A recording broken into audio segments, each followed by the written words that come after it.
자, 오늘은 우리 1월 8일 수요일 어제 본문인데요. 예, 수요일 본문 함께 같이 묵상해 보도록 하겠습니다. 여호수아 6장 본문 조금 길긴 한데 한번 그래도 전체적으로 이제 본문이 길기 때문에 일단 읽으면서 넘어가는 형태로 한번 함께 같이 묵상해 보겠습니다. 제목은 영적 전쟁의 승리, 삶의 예배라는 제목으로 살펴보도록 하겠습니다. 자, 우리가 이제 앞에 이제 우리 큰 그림 그리면서 생각해 봅시다. 1장의 이야기가 이제 신실한 하나님이 너와 함께 할 때, 네가 율법책을 가까이 할 때, 하나님이 함께 하셔서 그 가운데 승리할 거니까 강하고 담대해라. 1장이 그런 표준적인 그 가이드라인을 제시했다면, 2장은 그 가운데 역시나 들어가 봤더니 하나님이 일해 놓은 사람, 라합을 만나서, 어떤 군사적인 정찰을 통해서, 그러니까 이게 왜 필요가 없었는지 오늘 6장에서 이제 알게 돼요, 보면요.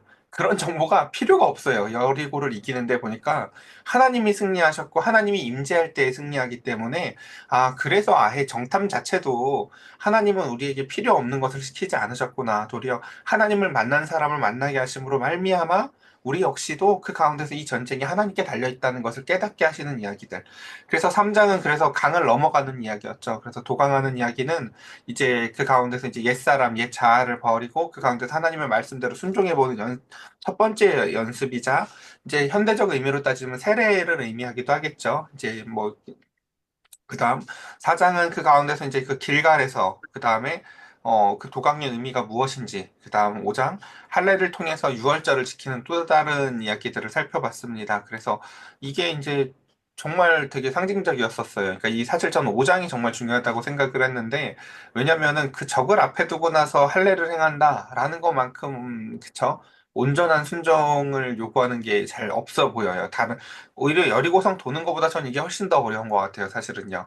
네, 그것처럼 그 가운데 그와 같이 이제 이게 이 전쟁의 무기가 무엇인가라고 보면은 내 옛사람의 옛 생각들을 철저히 버리는 것도 되게 중요한 전쟁의 무기예요, 보면요.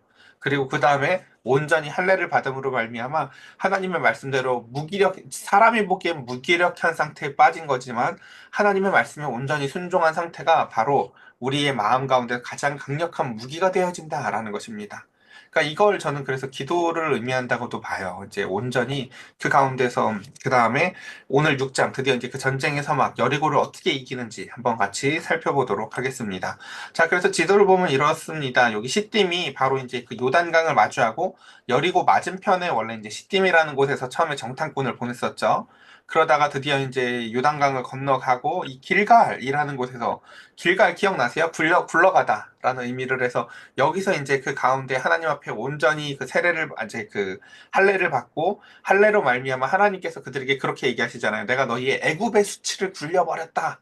그래서 거길 길갈이라고 했었던 거 기억나시죠?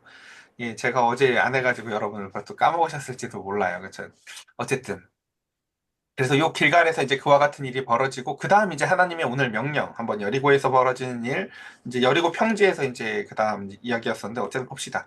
자, 1절 이스라엘 자손들로 말미암아 여리고는 굳게 닫혔고 출입하는 자가 없더라라고 해서 이제 저들이 이제 그 가운데서 예, 두려움에 빠진 가운데 기습하고 그 가운데서 원래 이렇게 해야지 전쟁을 승리할 것 같은데 하나님은 그 가운데서 할례를 명하셨었고 그 다음 이제 이런 대치 정국이 이제 이어지고 있다라는 게 1절의 상황입니다. 그래서 물이 탁 닫혀진 채 그다음 2절 여호와께서 여호수아에게 이르되 그러니까 이 문이 닫혔다는 건 이제 인간의 눈으로 봤을 때는 전쟁에 승리하기 별로 좋은 조건이 아니죠. 저 문이 열려 있고 그들이 두려움에 빠져 있을 때 탁 쳐들어가서 빨리 승리를 했었어야 되는데 이제 문도 닫혀버렸어요. 늦어 보여요. 인간의 눈에 보기에는요. 괜히 거기서 할례 받는다고 시간을 지체한 것 같죠. 자, 2절. 근데 여호와께서 여호수아에게 이르시되 보라 내가 여리고와 그 왕과 용사들을 내 손에 넘겨주었다라고 얘기를 합니다. 그러니까 그냥 그 뭐 굉장히 문법적으로 단순한 얘기죠. 네 손에 넘겨줬다는 거 무슨 얘기입니까? 처음에 내 손에 있었다는 얘기겠죠. 그러니까 모든 게 하나님의 손 안에 있다라는 것을 이제 우리는 단편적으로 알 수가 있어요. 근데 하나님이 그 가운데서 저 여리고를 누구에게 주었다? 너희의 손에 넘겨주었다라고 얘기를 합니다. 그러니까 그 하나님의 백성 이스라엘이 청직이라는 것은 늘 이런 것을 의미합니다. 그러니까 하나님이 우리에게 잠시 우리의 삶을 넘겨준 것이에요. 우리에게 마음이라는 것을 넘겨주고 거기에다가 얘야 말씀이라는 농작물 좀 심어보자라고 우리를 다 농부로 부르셨죠. 그것처럼 우리는 하나님의 손으로부터 넘겨받은 존재들이라는 걸 꼭 기억했으면 좋겠습니다. 자, 그 하나님이 우리에게 지금 그 여리고를 넘겨주었다 말씀하십니다. 그 다음 너희는 모든 군사는 그 성을 둘러서 성 주위를 매일 한 번씩 돌되 엿새 동안을 그리하라 라고 합니다. 그 다음 하나님이 마치 그 세상을 지으실 때 어떻게 하십니까? 6일 동안 모든 것의 구성물들을 다 지어 놓으시고 6일째에 사람을 지으신 다음 7일째에 임재하시면서 안식을 누리시죠. 그러니까 하나님은 이 가나안 땅을 새롭게 창조하시길 원하시는 거예요. 그래서 보면은 이제 여기서 뭐 첫째 날, 둘째 날을 설명하진 않지만 그 창조의 일과 똑같이 6일 동안 그 가운데서 그들이 그곳을 돌면서 이곳이 새롭게 창조받아야 될 장소라는 것을 보여줍니다. 그리고 그 다음 4절 제사장 일곱은 일곱 양각 나팔을 잡고 언약궤 앞에서 나아갈 것이요 일곱째 날에는 그 성을 일곱 번 돌며 그 제사장들은 나팔을 불 것이며 제사장들이 양각 나팔을 길게 불어 그 나팔 소리가 너희에게 들릴 때에는 백성은 다 큰 소리로 외쳐 부를 것이라 그리하면 그 성벽이 무너져 내리리니 백성은 각기 앞으로 올라갈지니라. 말씀 어디에도 뭐가 없습니까? 전쟁 준비가 없어요, 사실요. 이 인간의 눈에 보기엔요. 뭐 제일 처음에 창을 든 자가 앞에 가고 활을 든 자가 뒤에 서고 하면서 뭐 이게 진영 배치라든가 그러니까 뭐 이렇게 진영 배치가 뒤에 나오긴 하는데 보면은 그것도 이상해요. 그러니까 전쟁 준비로 보여지는 이야기가 아니라 뭐로 보이면 사실 예배 준비하고 있는 걸로 보여요, 모습이. 그리고 여기서 자세히 보면은 그 양각나팔을 길게 분다라는 표현이 이게 이제 구약 성경에 되게 독특하고 잘 등장하지 않는 표현인데 그 양각나팔을 길게 부는 게 딱 그 신명기가 아니라 출애굽기에 이제 보면은 그 하나님이 그 시내산에 이제 시내산에서도 이제 경계선을 부어요, 세 단계로. 그리고 그 선을 넘어오지 말고 그 가운데서 그와 같은 그 선을 넘는 자들을 돌로 쳐서 죽여라라고 하면서 그때에 하나님께서 하나님의 임재하실 때에 나타나는 중요한 특징 중에 하나를 너희가 그 양각나팔을 길게 불 때라고 표현을 하거든요. 그러니까 양각나팔을 길게 분다라는 이 단어를 들으면 이 표현을 들으면 그러니까 처음에 이 본문을 들은 사람들은 그러니까 언제가 생각나냐면 그 시내산에서 하나님이 임재할 때가 생각이 난다는 거예요. 그러니까 지금 여리고가 앞에 있는데 이들한테 요구하고 있는 게 이제 뭔지 아시겠어요? 야, 여기 저기 있든 뭐가 하든 여기 시내산이라고 생각하고 그 다음에 그렇게 뚱뚱 돌면서 너희가 그것을 길게 부르면 하나님이 임재하시겠지.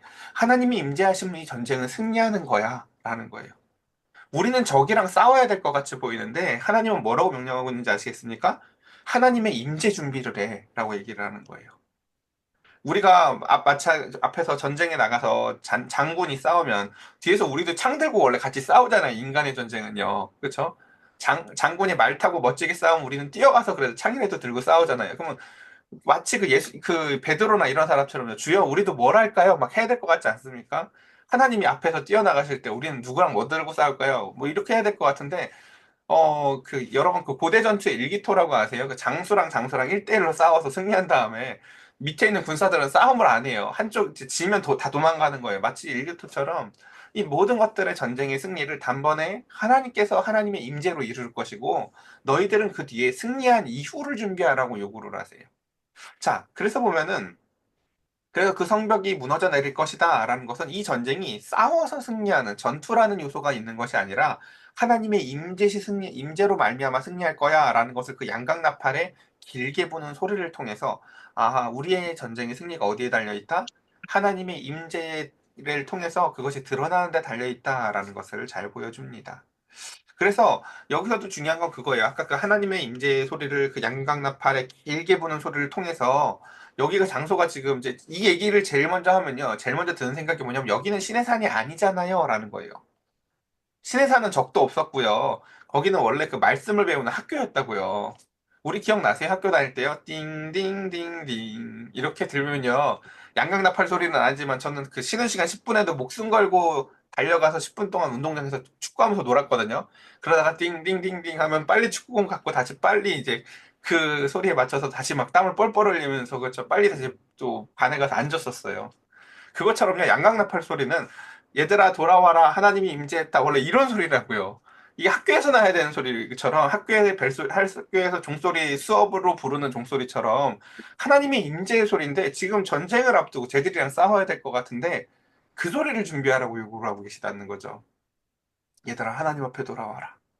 하나님이 임재하신다. 라는 것이죠. 그러니까 이 소리를 통해서 이게 뭔지를 정말 신랄하게 알려주고 있는 거예요. 이게 지금 우리가 뭐 하고 있는 건지. 눈으로 보기엔 전쟁인데 우리는 여전히, 그러니까 여기가 신의 산이 아니어도 여기는 하나님 입장에서 보시기에는 우리에게 하나님, 그러니까 신의 산이 뭐 하는 곳이었어요? 하나님을 가르쳐 주는 곳이었죠. 하나님 입장에서는 여기도 하나님을 가르쳐 주기에 좋은 곳으로 보이시는 거예요. 여기도 나 가르쳐 주기에 좋네 라고 보이신다는 거죠. 그리고 교재가 하나 더 있어. 접근이라는 교재가 하나 더 있어요. 오히려 여기가 더 좋다, 야 너희들에게 나를 가르쳐 주기가 라고 하나님 눈에는 그렇게 보이신다는 거죠. 참 믿음의 눈이 없으면 그래서 우리는 신앙생활을 할 때 이런 요소들을 참 알아내기가 어려운 것 같아요. 자, 한번 좀 더 뒤로 돌아가 봅시다. 그래서 눈의 아들 여호수아가 제사장들을 불러서 그들에게 이르되 너희는 언약궤를 메고 제사장 일곱은 양각 나팔을 잡고 여호와의 궤 앞에서 나아가라 하고, 또 백성들에게 이르되 나아가서 그 성을 돌되 무장한 자들이 여호와의 궤 앞에서 나아갈지니라 라고 하면서, 이제 뭐 무장한 자들이 안 쓰는 건 아니에요. 근데 이 자들의 용도가 전쟁하는 데 쓰임 받지를 않아요. 자세히 보면요. 여호수아가 백성들에게 이르기를 마침에 제사장 일곱은 양각 나팔을 나팔을 일곱을 잡고 여호와 앞에서 나아가며 나팔을 불고 여호와의 언약궤는 그 뒤를 따르며 그 무장한 자들이 나팔을 부는 제사장들 앞에서 행진하며 후구는 궤를 따르고 제사장들은 나팔을 불며 행진하더라. 이렇게 읽으면 또 여러분들이 헷갈리다는 걸 제가 알아서 친절하게 이렇게 그림을 그려놨습니다. 자, 이런 그림이에요. 맨 앞에 군사들이 있어요. 무기를 분명히 들었어요. 그리고 맨 뒤도 또 무기를 들어서 마치 이제 전쟁이 나면 뭔가 이렇게 보호하려고 하는 군사들의 진 배치가 있기는 해요. 근데 이따 제일 마지막에 설명을 보면요. 이 사람들이 전쟁하려고 세워놓은 사람들이 아니라는 걸 또 알 수가 있고요. 중간에 그래서 핵심은 뭡니까? 일곱 제사장들이 이제 그 승리의 나팔을 불면서 진군을 하고 그 가운데 뭐가 있습니까? 법궤, 언약궤가 놓여지죠. 그래서 하나님의 임재할 장소를 준비하는 것입니다. 그래서 결국 이 진영의 배치를 보면은 우리가 이제 첫 번째, 이게 군사작전의 모습이 아니라 예배의식의 모습이라는 것을 알 수가 있어요. 그러니까 그리고 두 번째는 그래서 보면은 이게 여리고 정복이라는 게 군사적 사건이 아니라 하나님의 임재를 통한 사건이구나라는 것이죠. 그러니까 여러분들이 우리가 직장에서 혹은 그 가운데에서 이제 어떤 도전에 놓인다고 쳐보자고요. 내 옛사람이 다시 나오고 그게 뭐 돈에든 욕심이든 사람에 대한 미움이든 다양한 전쟁적인 요소가 있을 때 거기서 그 전쟁의 승리의 방법이 내 잔머리를 굴려서 저 사람들을 어떻게 군사적으로 승리하느냐가 아니라 나는 거기서 하나님의 임재를 준비하고 예배를 준비하는 자로서 있었을 때, 그리고 하나님의 전 임재를 통해서 그 승리의 나팔 소리를 미리 준비를 하라는 게 하나님의 요소라는 거죠. 예를 들어 우리 필세이사님이 직장에서 이런 게 힘들어요 라고 얘기를 하면 하나님이 거기서 야 내가 너와 함께하여서 그 전쟁이 이런 방법으로 그들을 쓰러뜨릴 거야 라고, 하나님은 그 전쟁이 인간적인 모습으로서의 전투를 보여주시는 게 아니라 하나님이 임재할 때 너의 오름을, 너의 선함을 내가 드러낼 것이고 그때 너는 노래할 준비나 하고 있어 라고 하면서 노래 가르쳐 주는 거예요. 막. 그죠? 그래서 야 길게 불러라 양각 나팔 소리를. 그래서 그 성을 도는 행위도요. 그래서 이게 그쵸, 그들을 막 겁주려고 무슨 뭐 군사적인 이런 전략, 그게 아니에요. 뭐예요? 하나님의 임재를 칭송하는 그 성가대 준비하는 거예요. 야 이제 이렇게 승리했으니까 그걸 도는 거죠. 이거 하나님이 하셨다. 그래서 제가 여기 맨 밑에 제가 정리를 해놨는데 이게 그러니까 맨 앞에 있는 전방의 군사와 후방의 군사가 전쟁이 나면 앞뒤로 사람들을 보호하려고 서 있는 것처럼 사람의 눈에는 보이지만 이게 뭐라고요? 사실은요, 의장대 같은 역할이에요. 의장대 뭡니까? 다 이겨놓은 땅에 이제 노래 부르면서 들어가는 애들 기억나시죠? 그래서 이 군인들은요, 핵심이 전투가 아니라요, 이게 깨끗하고 거룩하고 멋지게 보이는 거예요. 그러니까 이 세워놓은 군사들이 우리는 불안하니까 하나님이 앞뒤에 세워준 것처럼 느껴질 수 있지만 하나님은 뭐라고 얘기해요? 너희들 안 싸울 건데 의장된데 승리는 내가 해놓을 건데 라는 것이죠. 그래서 이런 모습으로 지금 이제 여리고를 건너가서 그 다음에 승리를 돌고 승리를 하는구나라는 것들을 머릿속에 넣어 놓으시면 좋을 것 같습니다. 자, 이제 뭐 뒤는 이제 쭉 그냥 읽으면 될 것 같습니다. 한번 읽어봅시다. 여호수아가 백성에게 명령하여 이르되 너는 외치지 말며 너희 음성을 들리게 하지 말며 너의 입에 아무 말도 내지 말라. 왜요? 하나님이 임재하셔서 하나님이 승리하시는 게 목적이기 때문에 그렇습니다. 그리하다가 내가 너희에게 명령하여 외치라 하는 날에 외칠지니라 라고 하며, 앞에 할례를 받는 것도 완전한 순종을 요구했다면 뒤에 지금 전투를 수행하는 방법도 다 뭡니까? 계속해서 완전한 순종을 요구하는 그 과정이라는 것을 알 수가 있어요. 그쵸? 왜냐면 뭐 하나 우리의 이성에 맞는 게 없잖아요. 그쵸? 예. 뭐 하나 납득이 되는 일이 별로 없잖아요. 그쵸? 그러니까 그것처럼 그리스도인이 이 세상에서 살아가면서 세상에서 삶의 영역에서 전투에 승리한다? 라는 것은 뭐 하나 사실요 우리의 인간적인 눈에 합당해 보이는 요소가 별로 없다라는 것을 잘 우리가 알 수 있죠. 계속해서 요구하는 것이 눈에 보이기엔 합당하지 않아 보여도 하나님의 말씀에 대한 온전한 순종이 요구되어지는 끊임없이 는 과정이라는 것을 알 수가 있습니다. 11절 여호와의 괴가 그 성을 한 번 돌게 하고 그들의 진영을 돌아와서 진영에서 자니라. 첫날 밤을 생각해 보세요. 자, 이 말은 했어요. 그러니까 합니다. 진영을 한 바퀴 돌았어요. 뭐 금방 끝나지 않겠어요? 여리고성을 돌고 들어와서요? 잘해요. 뭐죠 이게? 이 뭐야? 너는 알아? 너는 알아? 아무도 몰라요. 그냥 잡니다. 그리고 또 여호수아가 아침에 일찍 일어납니다. 뭐 일정이 많은 것도 아닌데, 그쵸. 그, 하나님의 말씀에 대한 민첩한 마음, 우리 기억나시죠? 아브라함부터 해서 하나님으로부터 말씀을 받은 사람들의 공통적인 특징이 뭐예요? 마음에 민첩함이 있어요. 그래서 늦잠도 자지지도 않아요. 항상 보면요.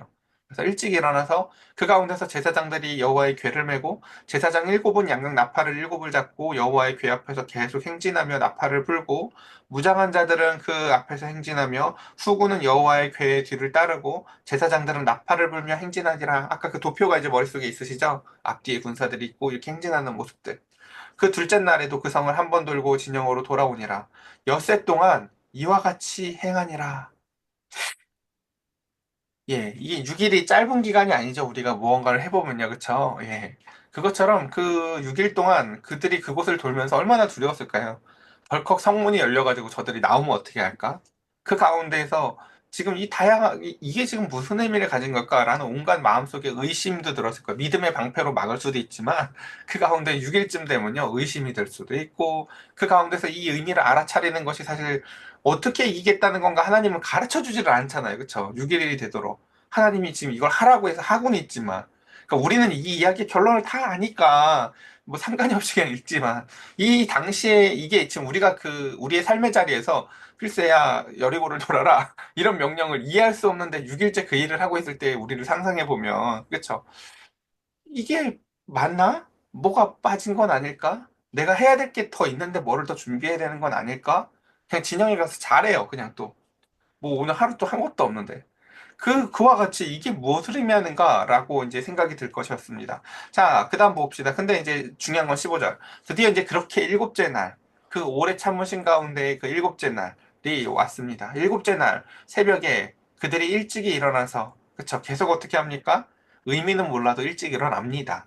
예. 마음의 민첩함과 민감함이 사라지지 않았습니다. 마치 받은 할례 받은 사람이 다시 이전으로 상태가 못 돌아가죠. 그것처럼 그쵸. 할례를 한번 잘라버렸는데 이게 다시 복구되지 않잖아요. 그쵸. 그것처럼 마음의 민감함이 임한 이스라엘 백성들에게는요, 내가 이게 뭔지 의미를 몰라도요, 그것이 유지되어져서 아침마다 늘 일찍 일찍 깨어나서 일어나서 그 가운데서 전과 같은 방식으로 그 성을 7번을 돕니다. 그리고 그 성을 7번 돌기를 그날뿐이었더라 라고 하면서 마지막 날에야 드디어 이제 7번 성을 돕니다. 그리고 7번째 제사장들이 나팔을 불 때에 여호수아가 백성에게 이르되 외치라. 드디어 그들이 잠잠했던 그 모든 소리를 넘어서 하나님의 말씀대로 순종하는 가운데서 그들이 소리를 내어 외치기 시작합니다. 그리고 여호와께서 너희에게 이 성을 주셨느니라 라고 하나님이 아까 여호수아에게 처음 내가 내 손에 있는 것을 너 손에 넘길게 라고 했었던 그 말씀을 응하여 주십니다.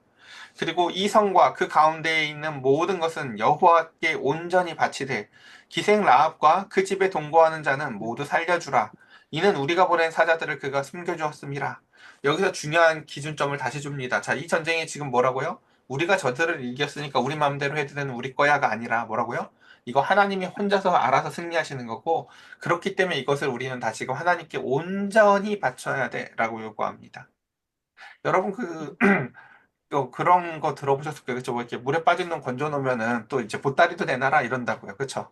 전쟁의 승리의 여부도 사실은 확답할 수 없었지만 전쟁이 승리하고 나면 바로 눈이 어떻게 바뀝니까? 전리품으로 돌아갑니다. 저거 다 내 건데, 저거 우리 건데, 저거 우리한테 꼭 필요했던 건데, 저건 너무 이쁜데 하나님도 저거 쓸 일이 있나? 그쵸? 근데 그들의 그 민첩한 마음을 준비해 두신 이유는 뭡니까? 얘들아, 승리도 내 것이고, 그 다음 그 뒤에 전리품에 눈을 두지 말고, 이게 하나님이 하신 승리라는 것을 온전히 드러내는 데에만 너희는 마음을 두어라. 그러니까 이 지점이 꽤나 불합리해 보여요. 그러니까 다 진멸하라고 막 얘기를 하니까 이것도 버려, 저것도 버려. 예, 그쵸. 예. 그러니까 이 지점이 이제 이 욕심과 그래서 이 뒤에 보면요 이제 그 영적 전쟁이 내면에서 또 일어나요. 오늘 본문 말고 7장에서 보면요. 그래서 이제 뒤에 넘어가 봅시다. 그다음 18절. 예, 너희는 온전히 바치고 그 바친 것 중에 어떤 것이든지 취하여 너희가 이스라엘 진영으로 바치는 것이 되게 하여 고통을 당하게 되지 아니하도록 오직 너희는 그 바친 물건에 손대지 말라. 마치 무교병을 먹어야 될 때 누룩 조심하라고 하는 것처럼 전쟁에 승리한 이후를 설명하죠. 그다음에 그 전리품이 너희의 마음을 도둑질하지 않도록 조심할 것들을 지금 다양한 모습으로 설명하고 있습니다. 그 다음 19절. 그러니까 우리가 영적 전쟁이라는 게 여리고 무너진 것만 우린 설교를 하잖아요. 그렇죠? 근데 하나님은 여리고 무너졌다고 전쟁이 끝나는 게 아니에요. 사실 여리고 무너진 다음이 하나님 입장에서는 더 불안해요. 그쵸? 얘들 다시 마음이 돌아서고 얘들 또다시 또 눈 돌아가가지고 그 가운데서 전쟁의 목적이 하나님께서는요 이 옛 사람들 이 사람들 이스라엘 백성들의 마음 가운데는 옛 자아를 무너뜨리고 하나님의 백성으로 세우는 게 하나님의 목적이지 하나님이 어우 내가 힘들었다 여리고 무너뜨리느라고 하나님 그런 분 아니시라는 거죠. 하나님이 진짜 힘든 건 우리를 신실하게 만드는 거예요. 사실은요. 여리고를 무너뜨리는 게 아니라. 그래서 그 가운데서 은, 금, 동철, 기구들은 다 여호와께 구별될 것이니 그것을 여호와의 곳간에 드릴지니라 하니라. 이에 백성은 외치고 제사장들이 나팔을 불매 백성이 나팔 소리를 들을 때에 크게 소리질러 외치니 성벽이 무너져 내린지라. 그래서 실제로 이건 얘기는 여러 번 드렸어요. 이제 여리고가 이렇게 무너졌다는 고고학적 유물은 무지 많습니다. 예. 사실 그래서 근데 그 가운데서 이제 보면 또 뒤에 읽어볼게요. 백성이 각기 앞으로 나아가 그 성에 들어가서 그 성을 점령하고라고 해서 지금 이게 이제 여호수아 6장에 그러니까 크게 인간의 이성으로 사람의 생각으로 가장 크게 빠진 게 뭡니까? 전쟁을 어떻게 이겼다는 얘기가 없어요. 아예 전쟁을 한 얘기가 없어요. 그냥 하나님 말씀대로 예배드렸고 그 다음에 점령했대요. 그냥 이 앞에 모든 이야기가 없어요. 그래도 뭐 이렇게 창이랑 창이라도 한번 부딪히는 소리가 나야 될 것 같지 않습니까? 그래도 뭐 저항하는 사람들도 있었을 것 같지 않습니까? 그런 이야기가 전혀 없어요. 그냥 하나님의 말씀대로 순종할 때 그 땅에 지진이 일어나서 그 성이 무너졌고 또 무너진 성에 그저 들어가서 하나님의 백성들은 그곳을 점령하더라라는 것입니다. 여러분 이 그림을 꼭 기억하세요. 저 무너진 여리고가 세상 사람이고 밖에 있는 게 하나님의 백성이 아니에요, 여러분. 그 여리고는요, 우리의 옛사람을 상징하는 거예요, 사실요. 그러니까, 뭐, 이제 아까 그렇게 봐도 돼요, 예, 사실요. 하나님은 세상을 멸하시고 그 가운데서 하나님의 백성을 구원하실 겁니다. 근데 그것은 가장 표면적인 모습이고요. 근데 그걸로 끝난 게 아니라고 했잖아요, 그쵸? 그 무너진 여리고를요, 그래서 하나님은 어떻게 해요? 만약에 그게 그렇게 단순한 세상 사람, 뭐, 우리, 이제, 하나님의 백성으로 구분됐다면요. 그 무너진 여리고를 빨리 다시 세워야지. 그래서 여기 하나님 거에 하고 멋지게 건축해야지. 우리 그거 좋아하잖아요. 그쵸? 멋지게 건축해가지고 교회 막 으리으리하게 짓는 거 좋아하잖아요. 근데 하나님은 어떡합니까? 여리고를요? 무너진 채로 그대로 놔두게 해요. 예. 그리고 그게 이스라엘 사람들에게 교제가 되게 해요. 얘야, 필세야, 혜영아, 이 옛사람을 보아라. 라고 계속 눈에 띄게 놔두는 게 하나님의 중요한 목적이에요. 무너져야 될 것이 무너져 있는 상태로 있는 그 존재 자체가 하나님에겐 학습 목표적인 역할을 한다라는 것입니다. 우리는 저 귀하고 좋은 땅을 저길 왜 놀려? 여러분 여리고에 성이 왜 있겠어요?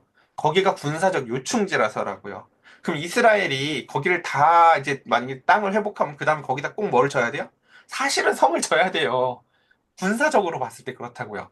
여기다 성을 져놔야 여기 입구를 탁 틀어 막아놔야 다른 곳이 안전하니까. 근데 하나님은 뭐라고 얘기해요? 거기에다 아무것도 다시 지을 생각 하지 말라는 거예요. 한번 봅시다. 그래서 그 성에 있는 모든 것을 온전히 바치되 남녀노소와 소와 양과 나귀를 칼날로 멸하리라 라고 하면서 이제 이런 것들이 되게 아까워 보일 수 있어요. 그쵸? 근데 이게 뭐라고요? 그쵸? 이 멸하는 것을 통해서 이 전쟁의 승리가 하나님에게 있었음을 온전히 드러내는 게 목적이라. 그러니까 이게 무슨 공포감을 주려고 하는 것도 아니잖아. 예를 들어서 막 이렇게 우리가 싸울 때 그쵸? 이게 부부 싸움이 정말 심하면 이제 흔히 드라마 같은 데서 묘사되길 막 집에 있는 가전제품을 때려 부시잖아요. 예를 들면요. 뭘 보여주는 거예요? 너하고 나의 전선이 아니라 이 모든 것을 때려부셔서 나라는 존재가 어떤 존재인지를 드러내보겠다고 지금 그런 나쁜 짓을 하는 거잖아요. 근데 하나님은 그 가운데서 여리고라는 성을 진멸하시는 가운데서 모든 것을 무너뜨림으로 말미암아 우리에게 말씀해 주시는 것이 무엇이냐면은 옛 자아 가운데 아까울 게 아무것도 없다는 걸 잘 보여주는 거예요. 야, 그거 아까운 거 하나도 아니야. 야, 내가 너한테 준 거, 우리 그런 얘기 하지 않습니까, 여러분? 그, 나이 들어서, 이제, 나이든 노인이 1,000억을 갖고 있다고 치고, 그 가운데서, 20대가 돈 하나도 없는 20대랑, 너 젊음이랑, 만약에 너 저 노인이 갖고 있는 1,000억이랑 바꾼다면, 너 그 대신 그 젊음이랑 바꿀래?라고 하면, 우리는 바꿀 사람이 없을 거예요. 그 본능이 알거든요.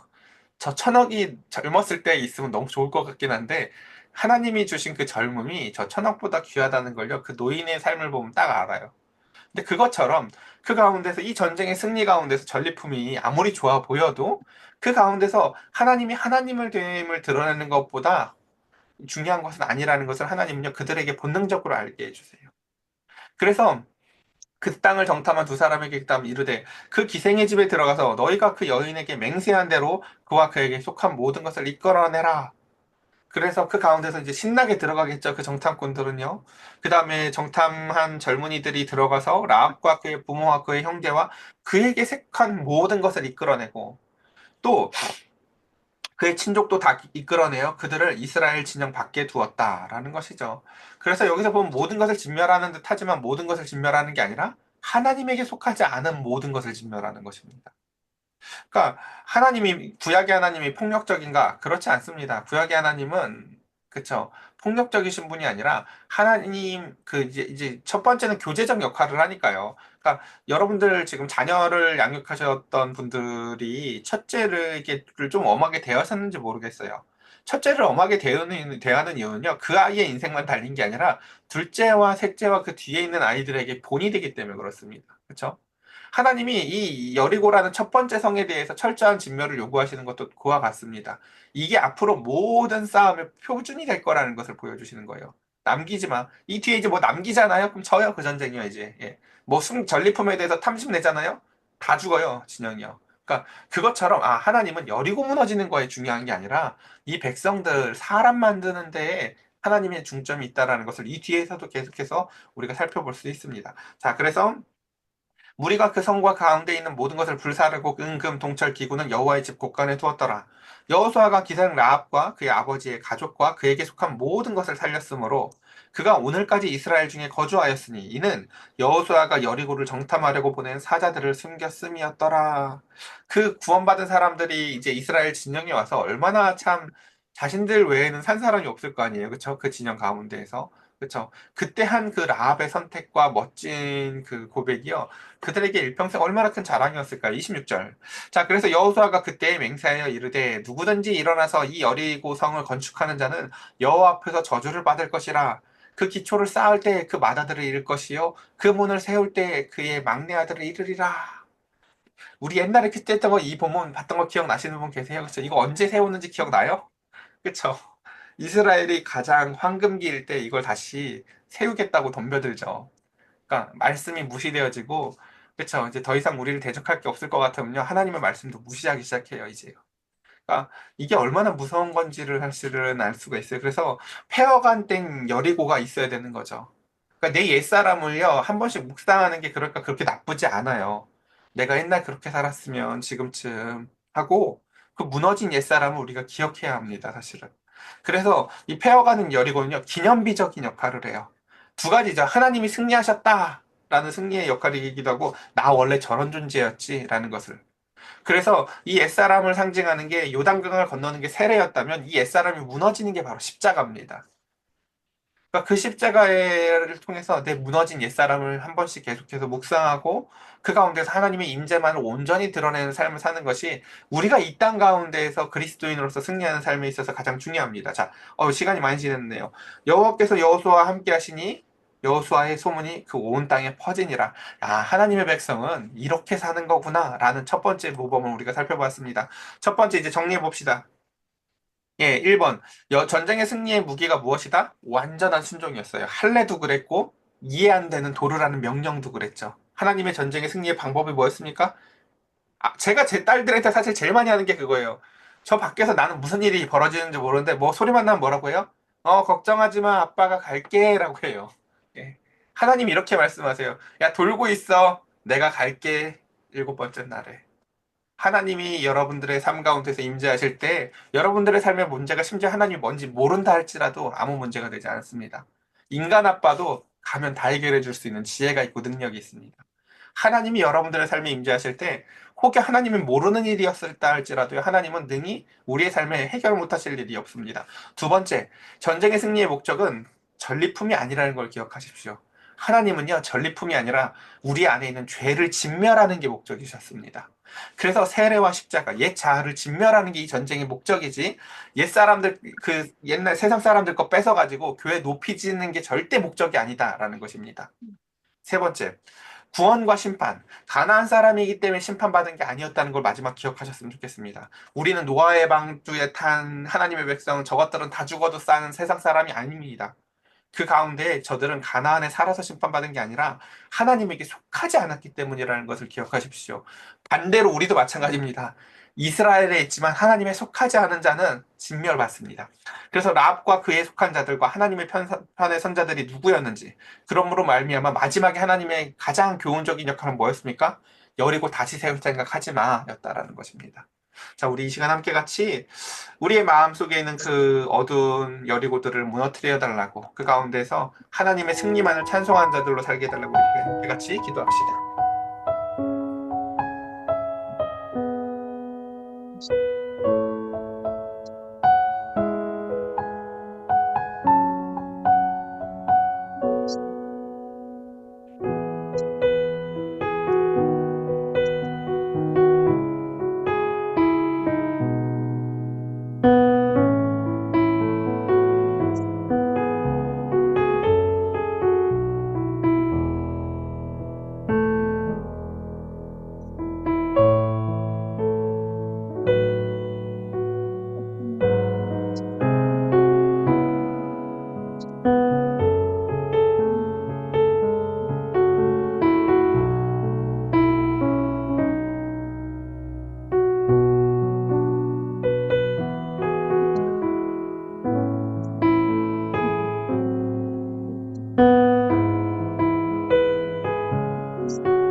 제가 기도드리겠습니다.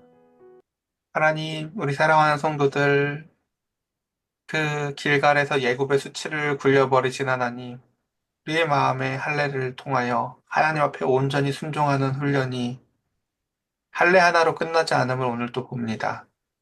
여리고라는 거대한 성을 앞두고 하나님의 말씀대로 그 가운데서 그 성을 의심의 마음의 시험에 여러 가지 산을 넘으며 6일을 돌아 7일 동안 그 성을 일곱 번째 마지막 돌 때 하나님의 임재의 승리를 통해서 하나님이 어떠한 분이신지를 그들이 온몸으로 느꼈을 것이라는 것을 상상해 봅니다.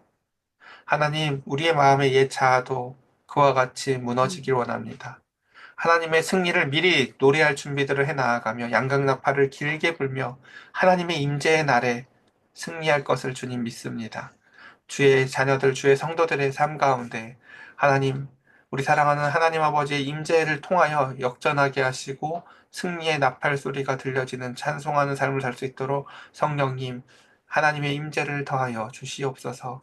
주님께서 임재해달라고만 기도하는 자들이 아니라 그때를 준비하여 철저히 순종하는 자들로서 우리도 준비되어지게 하여 주시옵소서. 우리 주 예수 그리스도의 이름으로 기도드렸사옵나이다. 아멘.